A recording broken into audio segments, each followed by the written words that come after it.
J'ai toujours essayé de penser toute activité que je pouvais avoir, toute production, dans une question de l'art. Non pas faire de la peinture pour la peinture, la photographie pour la photographie, mais savoir à quel moment la peinture ou la photographie sont dans le champ de l'art.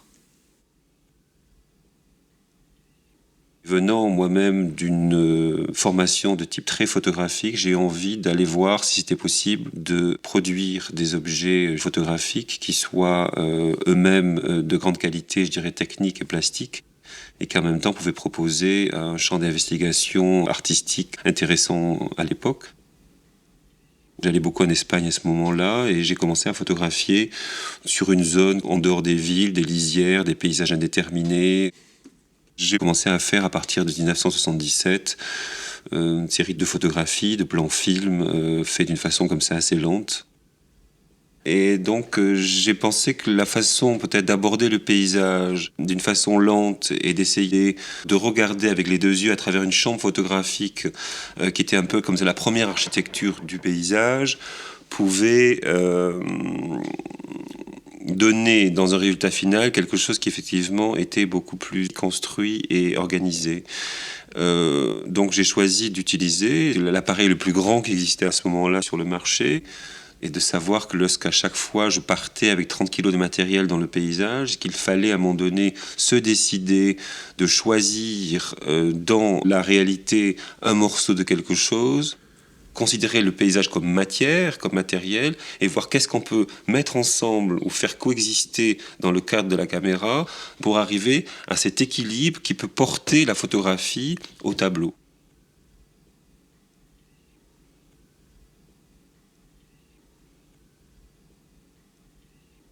Lorsqu'on regarde quelque chose, avec les yeux, on choisit une chose plutôt qu'une autre.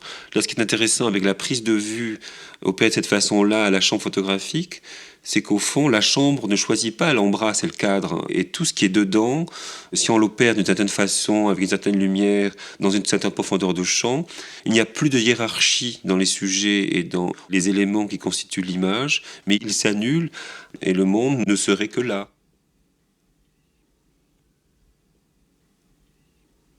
L'idée, l'utopie serait que ces images, ces tableaux constitueraient le monde, une espèce d'objet de pensée qui effectivement représente le monde dans son entier.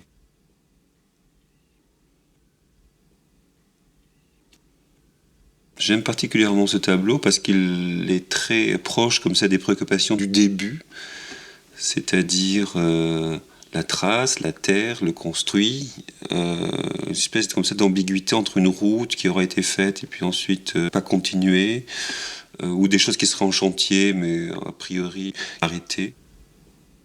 Avec le paysage lui-même qui est, on le voit ici sur la partie gauche, très entamé, donc on voit comme une stratification la terre et la roche. Et puis tout de suite le vert, en fait, ces arbres persistants et qui apparaissent dans la plupart des tableaux au milieu de l'image. Et on connaît dans ces prises de vue dans quelque chose d'instable qui va changer. Et j'aimais bien ce que j'ai appelé les instantanés lents, c'est-à-dire que mes images, malgré tout, sont un peu comme des snapshots.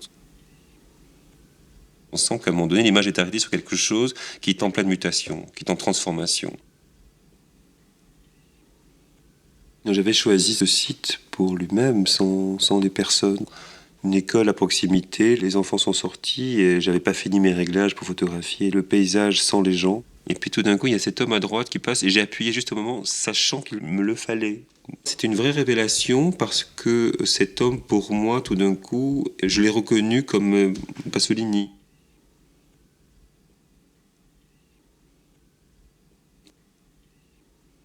J'ai essayé beaucoup de photographier dans des lumières qui, en général, ne sont pas des lumières bonnes pour les photographes. C'est plutôt des lumières genre midi, 2 heures d'après-midi, quand le soleil tape énormément. Parce que lorsqu'il y a des ombres, tout de suite, on rentre à nouveau dans une narration, dans un contexte, je dirais, plus dramatique. Ce qui m'intéressait, c'est de donner du poids à des situations, à des paysages ou à des constructions, je dirais, un peu triviales. Cette maison est tellement figée dans sa perfection de construction, la peinture, les tuiles, il n'y a rien qui dépasse, tout est extrêmement bien fait. La pioche devient un élément de nature morte, mais comme au sens d'une peinture classique. Et ce qui fait qu'au fond, après, l'image elle-même, elle porte en elle toutes ces contradictions, et ces énervements, ces séductions, cet humour, et en même temps cette tristesse. Et puis, est-ce que ces maisons sont réelles? Est-ce que ces maisons ne seraient pas en papier? Le papier photographique rend quelque chose qui, soi-disant, serait une maison qui existe, mais lorsque vous la regardez, vous hésitez, vous ne savez pas réellement si c'est une maison. Je sais qu'au moment de ces prises de vue, il a toujours été important pour moi de savoir que les photographies que je faisais allaient être tirées à un format précis, être encadrées, être mis sur le mur. Donc la dimension est une dimension qui a été choisie un peu en fonction des contraintes des papiers, etc. À l'époque, parce qu'aujourd'hui, la technologie permet de faire des photographies plus grandes, donc c'est 103-130 cm.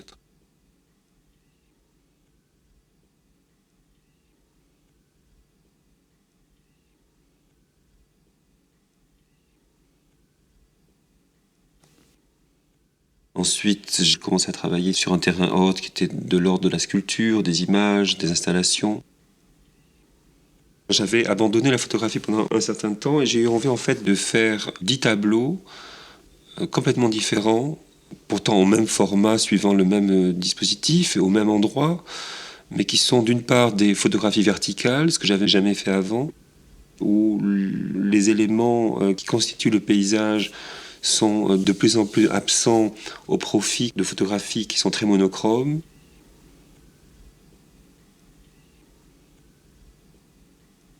Et cette série des cyprès va d'ailleurs me servir ensuite à mettre en relation des sculptures et des photographies. C'est la même image qui est mise dans une boîte en béton, la boîte pouvant être ouverte ou fermée et installée d'une manière aléatoire dans un espace donné. Ce qui est intéressant, lorsqu'on ouvre la boîte, c'est que le couvercle de la boîte, dans une matière extrêmement sablée, et l'image du cyprès, au sol, l'apparition du ciel entre les cyprès, on est comme dans un puits.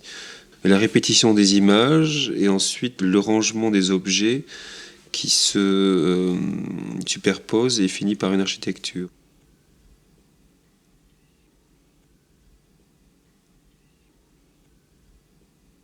Le dispositif de la série des Lumières fonctionne extrêmement bien parce que ces photographies-là sont trouvées petit à petit. Je sélectionne donc un certain nombre de photographies, je les rephotographie pour les transférer en sérigraphie sur le plexiglas, donc elles sont énormément agrandies. Et par transparence, on voit le mur blanc sur lequel elles sont accrochées. Nous avons la trame d'impression dans la photographie trouvée. Nous avons une deuxième trame qui apparaît avec la sérigraphie. Donc nous sommes dans une expérience aussi visuelle de la structure de la trame en relation avec la texture du mur qui révèle l'image. On a là un lieu qui est aussi dans cette ambiguïté de l'objet, de la photographie et de la sculpture. Je considère ces pièces d'ailleurs plus comme des sculptures que comme des photographies. Dans la première lumière, le bras allume une applique qui produit un halo. Cet halo, au fond, met en évidence le mur. Donc c'est une façon de dire nous allumons le mur. Par la suite, on verra dans les autres lumières le choix de fenêtres et de puits qui permettent de mettre en avant le mur est une façon aussi de dire nous trouvons ces photographies qui sont nos mémoires, mais ces mémoires sont réactivées par le mur du lieu dans lequel on se trouve. Par exemple, ici, il y a dans un premier plan la piscine, un reflet dans la piscine qui est le ciel qui devient un puissant fond, et ce puissant fond, qu'est-ce qu'il est dans notre dispositif? C'est le mur. Et au fond, il y a comme une projection d'une image, des réminiscences qui est la ronde des enfants, comme si c'était un collage.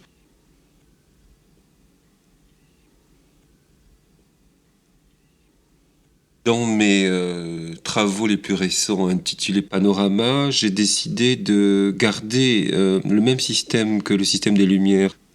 Ces dessins sont photographiés, deviennent un film. Ce film est sérigraphié sur le plexiglas et devient lui-même cet objet ambigu qui est celui d'un dessin augmenté et agrandi. Ces dessins eux-mêmes, mis en avant du mur, produisent donc des objets assez hybrides, assez ambigus, entre une peau comme une référence à la photographie, quelque chose comme une surface sensible.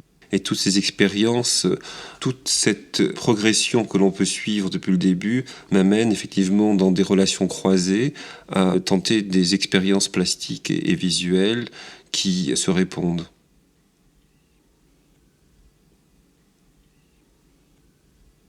En 1996, un retour à la photographie s'opère d'une façon un peu inattendue.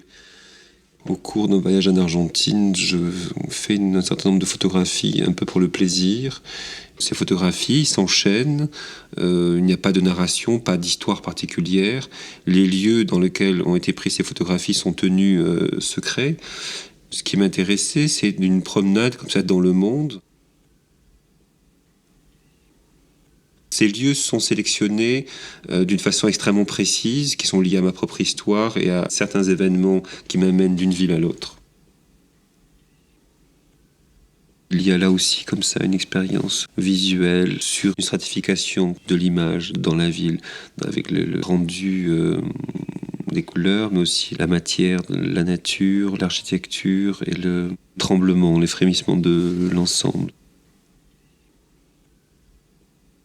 Sans anecdote, c'est aussi d'une façon très à distance, comme ça, de montrer aussi la perte d'identité. Par contre, je recherche une grande précision, une justesse, un rapport au monde et aussi une distance juste avec celui qui regarde, avec une espérance de prise en charge de celui-là sur un travail qui, effectivement, a priori, est assez fragile. Il est fragile parce qu'il démontre rien.